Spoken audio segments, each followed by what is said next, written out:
Happy September. Yeah. You're just very thrilled about it. I mean, I don't really feel one way or the other about September. Would you like to wake up when September ends? I mean, I hope I'm still waking up when September ends. But, yeah. I could probably sleep through September, though, and still be sleepy when I woke up in October. I would still be so tired. It doesn't matter how much I sleep. It doesn't matter what time I go to bed. I'm just so tired all the time. Get some vitamins. The trick is remembering to take vitamins. I know. I can't remember to take my medication right now, and it's driving me nuts. I even put it in my backpack, so I'd remember to do it at school. I guess I need to start setting an alarm again. I need to refill my little pill case thingy, and remembering to do that is fun. Yeah.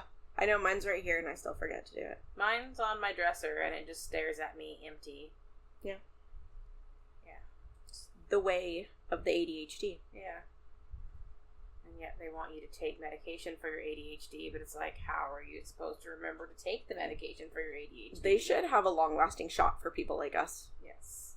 We just go in every 6 months or something, get a shot, and then we don't have to think about it. It would be ideal. Yep. Well, not today, obviously, because of the setup that we have, but we got to get a new setup. Because if I was somebody who listened to our podcast, I'd be real annoyed all the time. I have been shifting so much, like fidgeting while we're recording, that you just hear ka-thunk whenever I hit the table. Yeah. And so we gotta figure out something. Well, put it on a more stable surface or something.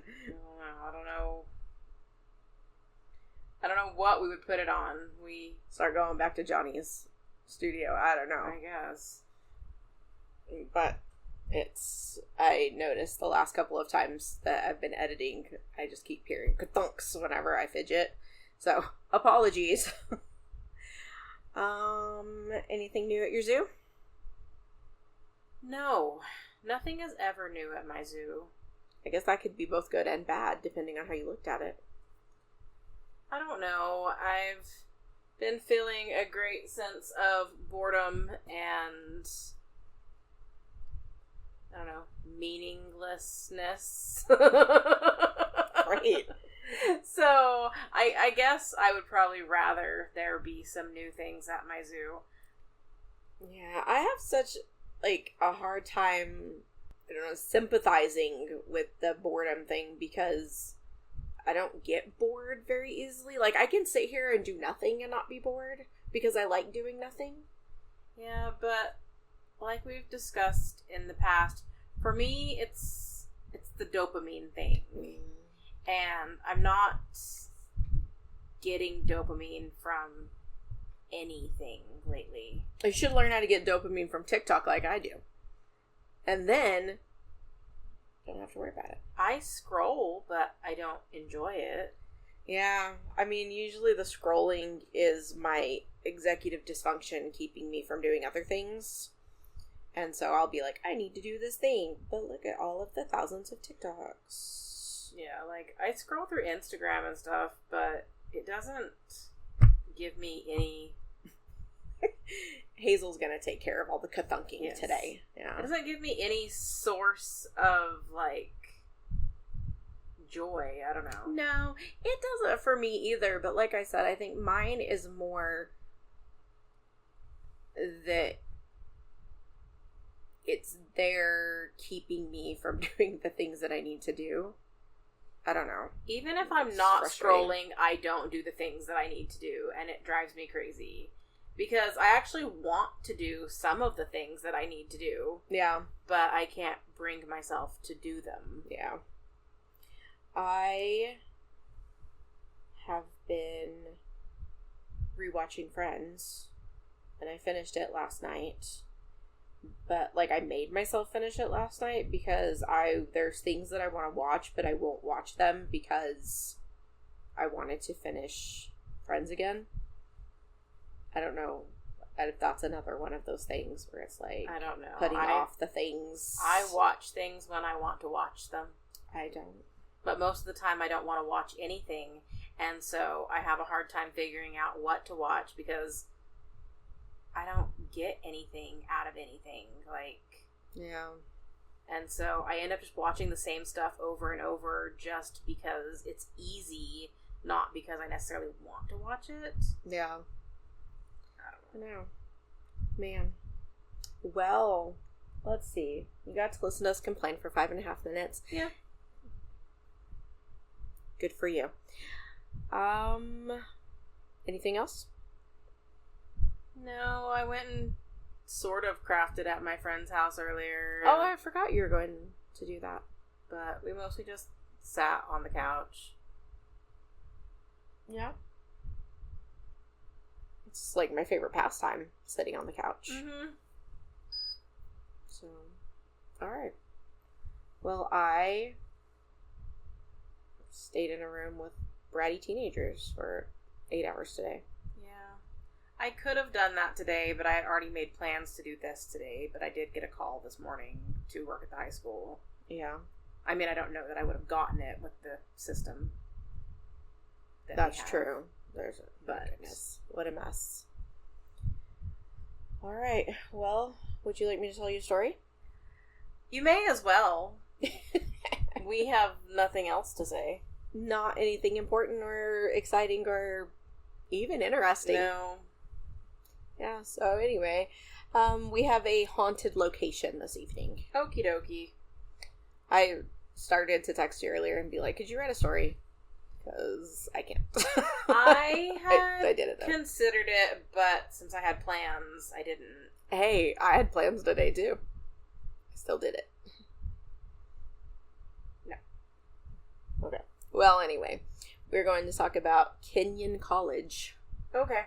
So Kenyon is a liberal arts college in Gambier, Ohio. We're going to pretend like that's how it's said because I did not look it up. Yeah, you gotta Google the pronunciation of things. It's like, so it's Gambier, so like the French person in me wants to Gambier. You know, there's a French person. There's a French person in me, and it talks like the light stick from the light stick from Beauty. Is he a glow stick? Yes. What is he? He's a candlestick. A candlestick. There, yeah. So anyway, that's how like he's the little French candlestick in me wants to say it. There's a better word for that than candlestick, but let's just call him a candlestick. But I had a word I was gonna say, and then I completely lost the word, and I can't find it. And isn't his name like Lumiere or something? Yes. Yeah. So see, the French person in me is a cartoon character. Sorry to anybody from France who listens to me. Don't listen to me. So this college was founded in 1824, making it the oldest private college in Ohio. It's also known as the Writers' College. It is known for being a top producer of Fulbright scholars. Candelabra. Is that the word I'm looking for? Perhaps. But is he a candelabra? What's the difference? I don't know. I think of a candelabra as... What do I think of a candelabra I don't know what you think of a candelabra I think I'm thinking of a chandelier. Yeah, I'm talking about a candelabra. But isn't a candelabra like one of those Hanukkah things? It's not a menorah. He's 3 candles. Yeah, but isn't a candelabra like lots of candles? No. Now I gotta Google it. Where's my Googler? Nobody knows. Follow me. Okay. Let's see. Should I just search candelabra? Sure.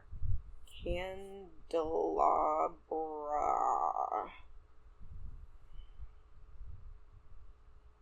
I mean, let's see. Because he's not a singular candle. First one that popped up was like a menorah. Yes. But it's like, see, I don't know. I mean, that one's like smaller, so maybe. I don't know. Let's see. How would you even say his name? Lunn. found it. I-E-R-E. Wait, here he is. I wonder if his wiki will say what he is. Disney Princess Wiki.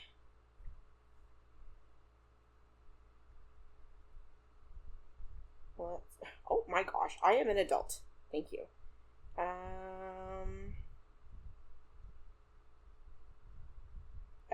candelabrum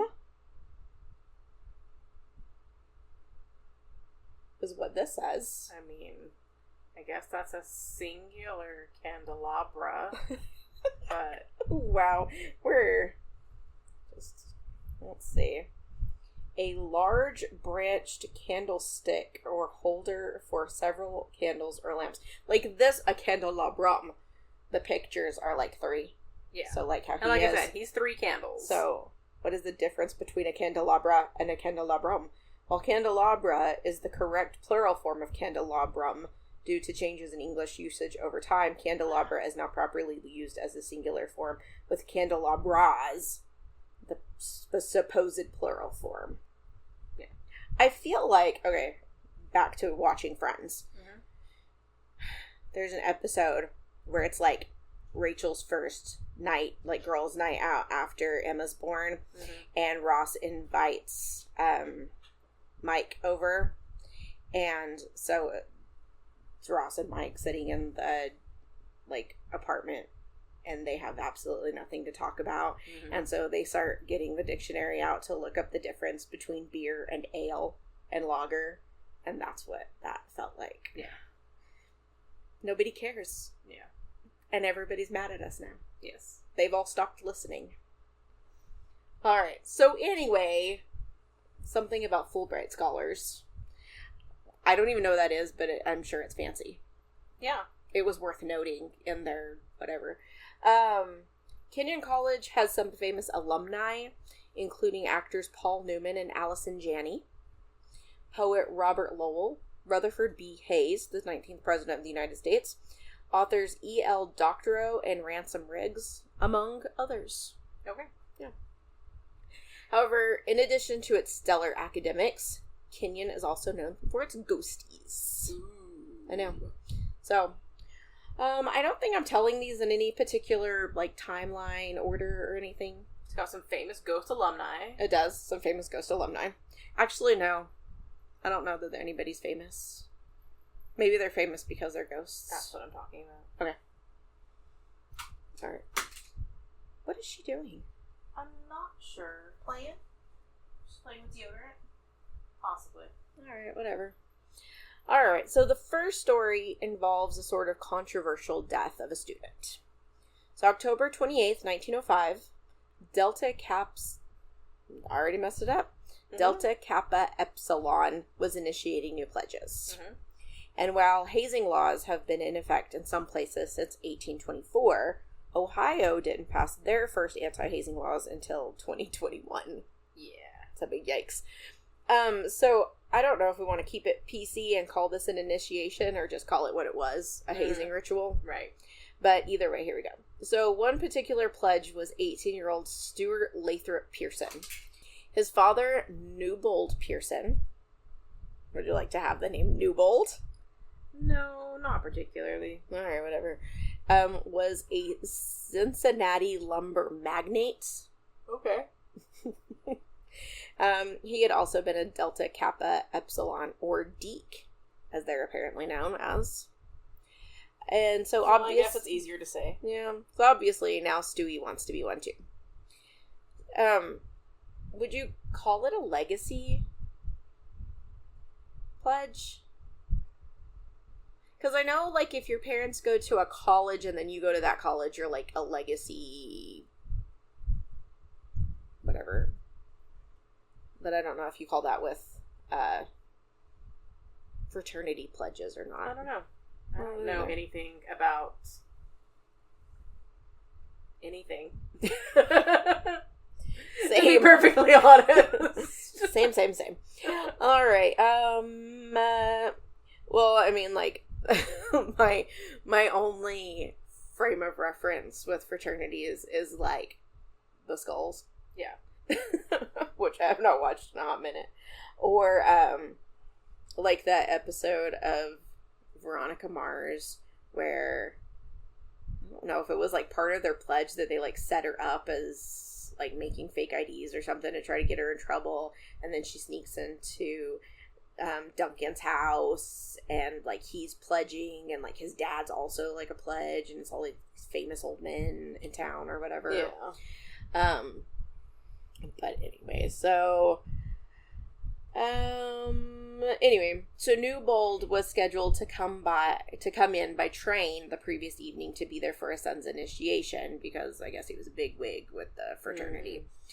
But his train was super late, and Stuart ended up staying up all night waiting for his father's train. So he's going to this frat thing on zero sleep because also it's the end of their so-called Hell Week, and so there probably has been very little sleep anyway. So this already sounds fantastic. So according to older residents of Gambier, they had seen pledges of years past being tied up and led places by rope, like on a leash. Yeah. And sometimes they had seen pledges even having to crawl around town on all fours. Here's the thing that I've never understood. Probably the same thing I haven't understood. I don't really understand what the point of being in a sorority or a fraternity is to begin with. Me either. I don't really know what you do or what the point is. But is it worth it? I don't know. Are these humiliating things worth it to be in a fraternity or a sorority? I know. And, like, you hear so many bad things that happen with these kinds of groups that I just never saw any good come of it. Yeah. Or they're just portrayed as, like, snooty and, like, mean or whatever whenever you watch, like, teen dramas. Yeah. I don't know. I never cared to be part of that. I don't know if people do it for, like, I don't know, like, belonging to something or the, like, contacts that you would get, like, networking through it, or, I don't know, but it wasn't ever for me. But I don't like to join things either, so I wasn't a joiner. I think I went to Brownies, like, maybe twice. Yeah. And then I quit. I was never one for being a part of things. No. So anyway, the fraternity has even confirmed that it is common practice to send pledges out to remote areas and told to wait for someone to retrieve them, which is what may or may not have happened on October 28th. So what we know for absolutely sure is that between 9:30 and 10 p.m., Stuart was run over by an unscheduled train. Delightful. Yeah. The train didn't even realize they had hit anything until they arrived at their stop in Mount Vernon, about 5 miles down the road, when it was inspected for maintenance, and they found pieces of fabric and blood. Well, yeah, body versus train. Mm-hmm. And the train was said to be going like 50 miles per hour. There's just like a great difference between one little person and a giant and just massive like steel machine. The black and white picture that I saw of him, he was like just a little guy. Yeah. So the official party line is that at about 10 p.m., some members of the fraternity arrived at the railroad tracks to fetch Stuart and found him dead. They say they know it was 10 p.m. because they heard the clock from the college chiming, but here's where it gets a little dicey. So apparently, instead of calling police or medics or officials or anyone, they carried Stuart's mangled body to the college president's house. His name was William F. Pierce. I'm sure he enjoyed that. Yeah. And I guess, I don't know. Well, they get there, and Mr. Pierce doesn't even call the police or the coroner. He calls the college physician. This kid was clearly dead. Yeah. And you want to know how I know? He didn't have a head anymore. The doctor was probably not needed at this point. No, and also, I can't imagine carrying my mangled, headless classmate. Right? To somebody's house. Oh my God, I know. So, the next thing that happens that's a little hinky is that Newbold and Pierce arranged for a special train to take Stuart's body back to Cincinnati before the sun even comes up the following morning. And then Mr. Pierce gathered a group of students to go to the bridge and clean up all of the blood and gore from the tracks. Okay. And only after those things have been done did he call the police. The college claimed that Stuart, due to the lack of sleep, must have fallen asleep on the train tracks while he was waiting and didn't wake up in enough time to escape the approaching train. Or you should just, never be on a train track. Especially on a trestle. So he's on a trestle. Mm-hmm. So here's what the Deeks claimed happened.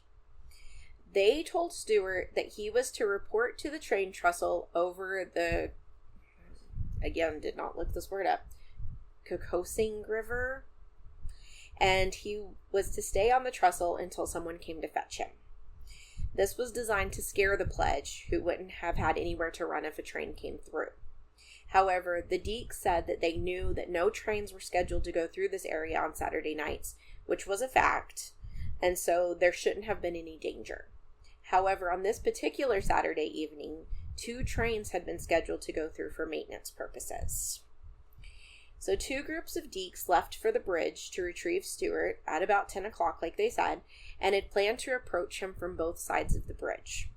On the east side of the bridge, the group found a picnic basket that Stuart had left there. Now, this was also part of the ritual. Stuart had been instructed to get a picnic basket and fill it with the following items: a rope, a package of cigarettes, a small bottle of chloroform, and a razor. Yeah, that sounds like right? Your basic picnic. Yeah. So supplies. I know. This is what I take on all of my picnics.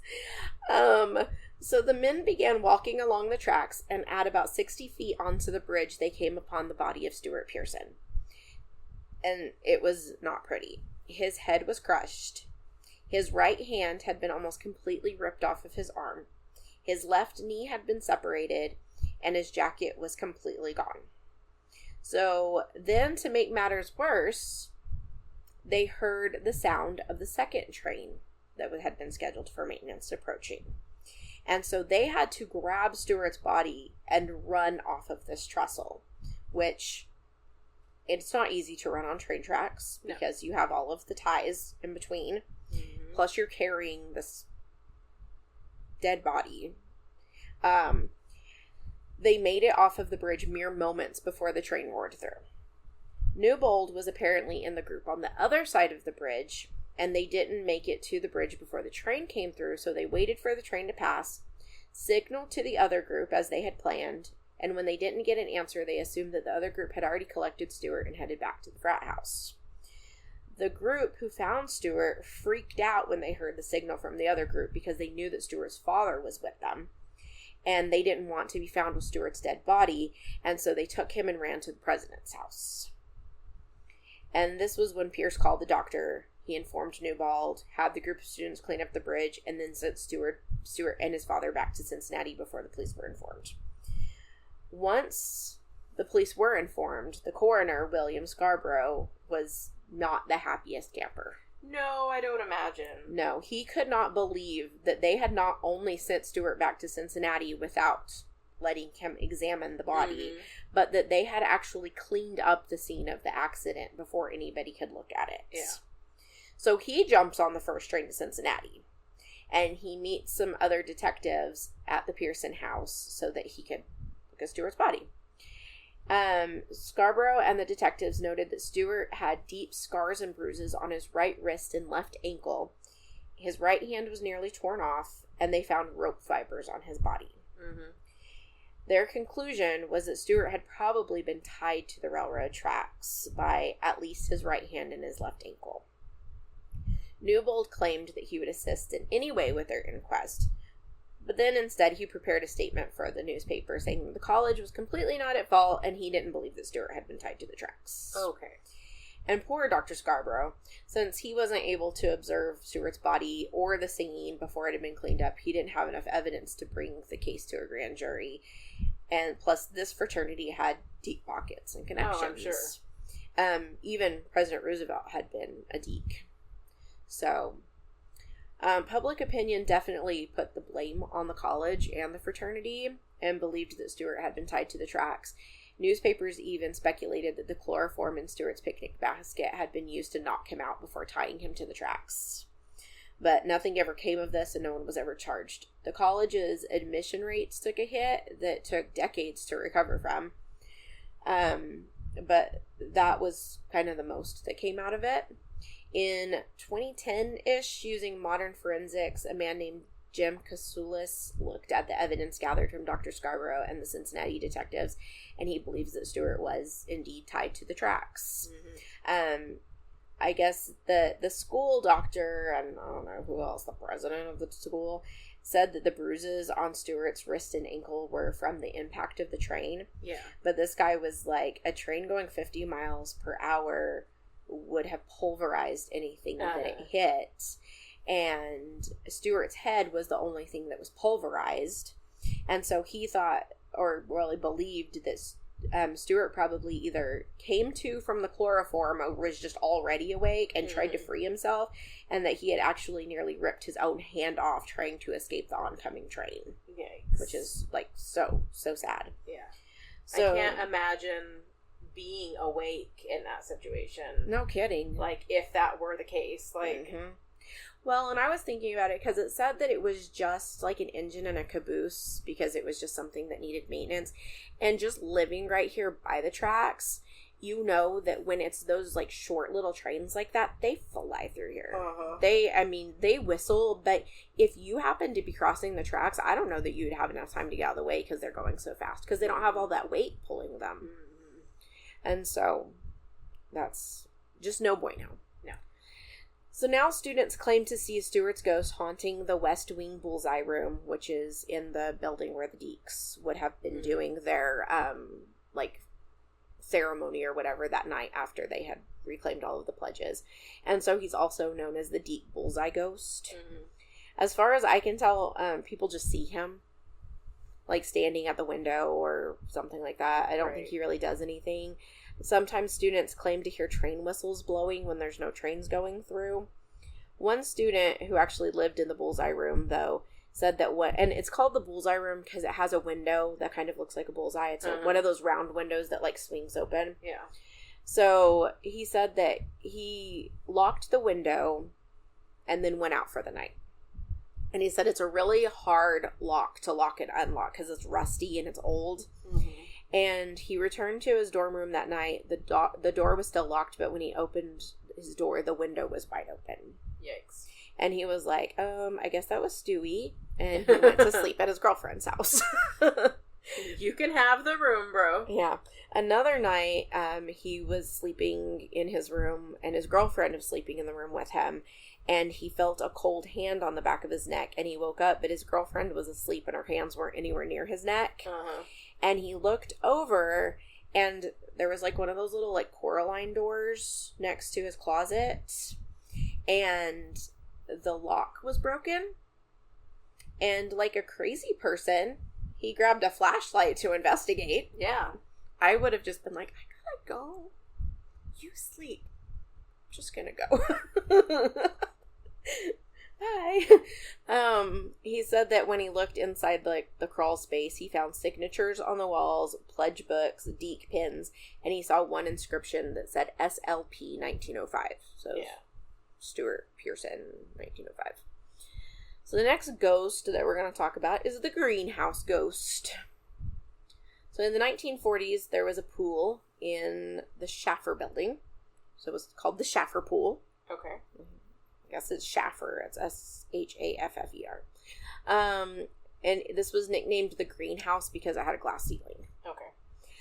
And the word on the street is that students would get on the diving board and attempt to jump as high as they could. And one night, either a student or an Air Force cadet who was kind of just being hosted on the campus broke their neck on the glass ceiling and then died by drowning. Legend claims that the diving board was then removed. And another ghost story surrounding the pool is that a little kid drowned and died in the pool. There's no records of these deaths actually happening. Uh-huh. But in the 1950s, the diving board was removed by the brand new swim coach at the time named Tom Edwards because he said that the diving board was unsafe The deep end of the pool where the diving board was 3 feet shy of the depth that it was supposed to be for diving. Yeah. And that I guess there was like a kind of a dangerous ledge that separated the deep end from the shallow end. And so people would dive, and then when they came back up, like they had hit themselves on this ledge and would be all bloody. Yeah, that doesn't sound like an ideal place to dive. No, it doesn't. So anyway, he had the diving board taken out. But he could have just had the diving board taken out for those reasons, and then, you know, people like to make up stories. Absolutely. As to... Oh, for sure. Yeah. Why it actually happened. Yeah. Like, oh no, they had the diving board removed because this guy did this. Absolutely. So this building is now the Shafford Dance Studio. The pool is gone. They have a pool in like a different area of the campus now. But custodians and safety officers regard it as one of the creepiest places on campus. In a story from the Alumni Bulletin, in 1979, when the building still housed the pool, a student who was a lifeguard shut the building down, turned off the lights, locked up, and left. And when they were a ways away from the building, they turned around and the lights were on and they could hear splashing. So they went back to investigate and there was no one there. Yeah. After the building was converted to the dance studio, dancers would sometimes see wet footprints leading into the locker rooms. Gross. Yeah, I mean for multiple reasons. Yeah. Wet footprints are just gross. Wet footprints are just gross. Yeah. And then even if they're made by a person. And then for there to be no reason for there to be wet footprints, even grosser. Campus security officers have also claimed to have heard the sound of the diving board bouncing, even though there's no diving board or pool there anymore. They feel people walking behind them. Officer Dan Turner said one night he had crossed across the studio to lock the door on like the far end of the room. When he was walking away, he happened to stop and turn around, and he saw a puddle of water that hadn't been there before. He said it had not been raining. It hadn't been raining in days. He freaked out and he called on his walkie-talkie for all of the officers to get to the dance studio. Uh-huh. Another officer joined him and they went back inside and said that they watched the puddle evaporate right in front of them. Creepy. Yeah, don't like that. Next up is the Old Kenyon fire. Okay. So around 4 a.m. on February 27th, 1949. Do you remember that? It was your birthday? Yeah. What'd you do for that birthday? I set a fire. Oh, okay, creep. Alright, well, students in the Old Kenyon dormitory woke to a raging fire. Sorry. Yeah. You know, you could have done something better with your time that day. It was all the candles. Where you just... Okay. Okay, you're right. Let's see. So, apparently this building had been recently renovated with new fireplaces, and the old fireplaces had been bricked over. The night before, students had built a fire in one of the new fireplaces, and in a true Final Destination moment, one of the sparks from the new fireplace somehow made its way into one of the bricked over old fireplaces, and it went through one of the flues and nestled in between two of the floors and just sat there and smoldered and built up gases and heat, and by the time it burst through the walls, it was already too late. Yeah. It was already too hot to do anything about it. So 7 students died from asphyxiation, and 2 died from injuries from jumping out of upper floors to escape the fire. Those students were Ernest Awaji, Edward Brout, Albert Lewis, Martin Mangle, Jack McDonald, Mark Peck, George Pincus, Stephen Shepard, and Colin Woodworth. The building was renovated, and the exterior was built to look almost identical to the original building, and it reopened to students in September of 1950, so they did that real fast. Yeah. And a story from the Kenyon Collegian claims that as the 7 men inside realized that they were trapped, they began to sing, and that their singing could be heard outside of the building. And so now some people claim that they can hear the singing sometimes. That's not creepy at all. Not even a little bit. A student from the class of 2020 named Rachel said one morning at 3:30 a.m. she and her roommate woke up to the sound of the fire alarm. She said there were sirens inside the room. It was a really loud blaring that you automatically associate with a fire alarm. Then they realized, because they, got up as soon as they were going to go outside, and they, I guess, looked out the window and saw that nobody else was outside, or, they didn't hear any sounds of anybody leaving. And then the alarm stopped, and so they were like, well, maybe it was a false alarm, and they just went back to bed. The next morning, they spoke to their RA, and they were told that the alarms had not gone off and that nothing had happened the night before. So, that doesn't sound like anything good. No, I can't imagining a really loud noise. And 2 people doing it. Like, fully I do. It's like really loud fire alarms. And like when the fire alarms go off in my classroom, it's so loud that you can probably hear it 30 miles away. Mm-hmm. It's real loud. Yeah. So, a student from the class of 2017 named Alyssa said that she had moved into the Old Kenyon building early, before the semester started for her on-campus job. And she was one of the only people in the dormitory when one night she woke up to someone spooning her. And when a flash of lightning lit up the room, she saw a burned arm over her. Her parents thought she was hallucinating because of possible black mold in her room. Well, none of these situations sound ideal. I don't like either of those things. Neither option is really ideal. What you want. No. I don't want to be poisoned from black moles. And nor do I want there to be a creepy burned ghost arm. No, I'm sorry you got burned, but please get in your own bed.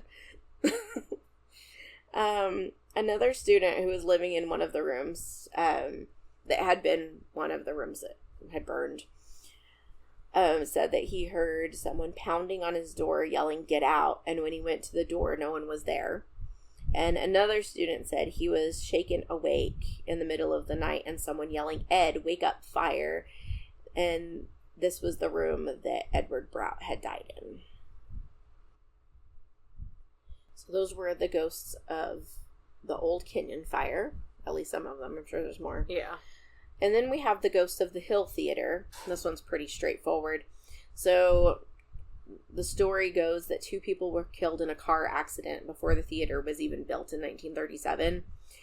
Old maps show that there's no road on this spot, but before 1937, the roads were probably dirt and who knows. So the driver and the passenger supposedly haunt the theater now. In the 50s-ish, a cleaning crew was on the stage when a couple of students walked up to them and asked them, "What year is this?" And then I guess they walked away. The custodians went to make sure that they were leaving the building because it was summer and no one was supposed to be in the building and no one was there. So either they were real fast walkers. Yeah. They ran real fast after finding out what year it was. Yeah. In the 1990s, some students were working in the theater in the middle of the night, and I guess they do a thing called flagging the light. Okay. And so I guess they pass their hands in front of the light so that somebody else can observe where the shadow is to see where the light is focusing on the stage. Mm-hmm. And so at the end of the night, when they were going to do their final flagging, the designer called up and said to flag the light, and a hand went over the light. But then they realized that everybody who was working in the theater was down at the bottom, and so they don't know who flagged the light. Oh, what? I did what you said to do. You asked. Just helping out. Oh my gosh, if you didn't want me to do it, then you shouldn't have asked me to do it. Campus security guards also find the ghost light unscrewed multiple times a night. And they'll go through, it's unscrewed, they'll screw it back in, they'll walk away, they'll come back later in the night and it's unscrewed again. Mm-hmm. The curtains will also be closed or open randomly as they're walking through the building. And then the last one that we're going to talk about was the one I think that thoroughly creeped me out when I first heard the stories from Kenyon College. So these are the ghost stories from the Caples Residence Hall. Okay. Caples is a high-rise dormitory building, and in 1979, a student came home from a party at about 2:30 a.m., and apparently the elevator got trapped between the 7th and 8th floors, and I guess in his drunken stupor, he was like, well, I'll just pry open the doors and jump down to the next floor. Yeah. And he missed, and he fell down to the bottom of the elevator shaft where a security guard found him later, and then he died in the hospital from his injuries. So those are the facts that actually happened. Mm-hmm. Women who live in the building will sometimes feel someone sitting on their bed or sometimes lying on top of them. Some boundaries. Yeah. My little quote, or my little thing that I wrote here was, because this ghost apparently has no boundaries. Yeah. And sometimes they smell alcohol associated with these. But here comes the creepiest of the creeps. Okay. So in 1999, no one lived in the building. I don't know why, if it was being renovated or what, but nobody was living in the entire building at this time. And it was kind of common for the security guards to see lights come on sometimes, which is creepy all by itself. Yeah. But the security guard, Dan Turner, the guy from the pool, he came on duty one night at 11 p.m. And I don't know why I do that, because it drives me crazy when podcasters do that. When they say night and p.m., like, we know. And then I just did it. Yeah. I did it earlier, too, and it made me mad. Anyway, so he came on duty at 11 p.m., and the afternoon shift told him to keep an eye on Caples. They told him that the lights in the showers had been coming on randomly, and that security had already gone through the building and no one was there. So at 5 a.m., Turner got an emergency call from the dispatcher saying all units to Caples. The operator had received phone calls, like one right after the other, from rooms 511, 611, and 711. Each call was a woman screaming and then hanging up.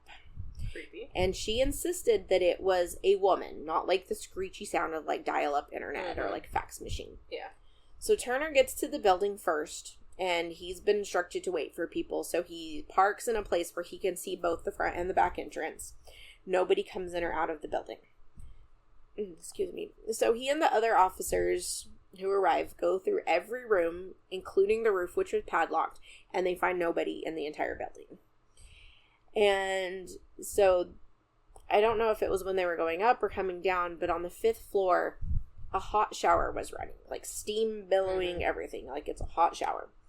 In every room where the calls had come from, the lights were on and the phones were unplugged.